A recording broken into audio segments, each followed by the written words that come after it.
bugun numfashi har abada ba zan so dan wani ba.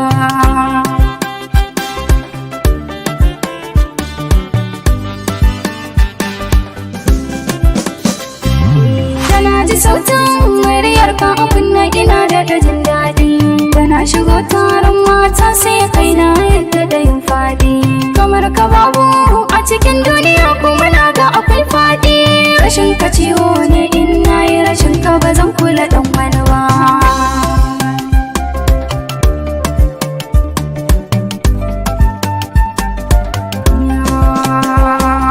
Jini da hanta ka ratsa har ka biyo ta numfashi, ka iya tsara kalaman soyayya da haɗi kuma ga taushi.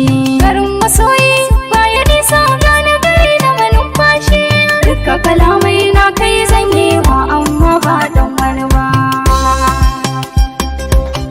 Ba zan yi wa dan wani ba.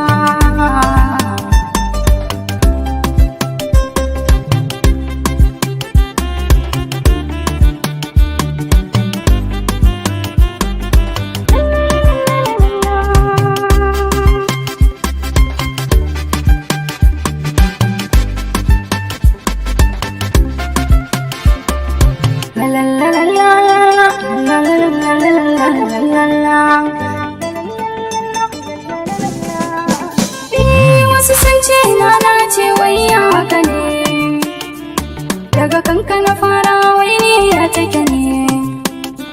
Tambaya ta ke ta yi wai ko kai ne, babu jira na ba su bayanai ke shi ne. Ka dubi Allah ka rike na amana duk tsanani kaji, ni kuma ne maka alkawari ba zan kula dan wani ba.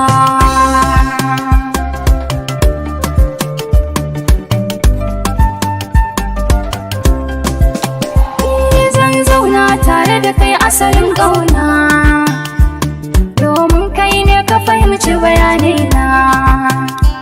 Na san kuma kai za ka adana sirrina, za ka min addu'a ko da bayan raina.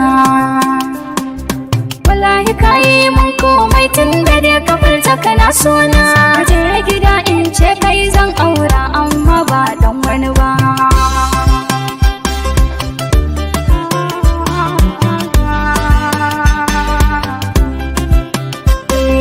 Sannu uban ƴaƴana zani kira ka hakika kowace rana, kai ne bugun numfashi har abada ba zan so dan wani ba.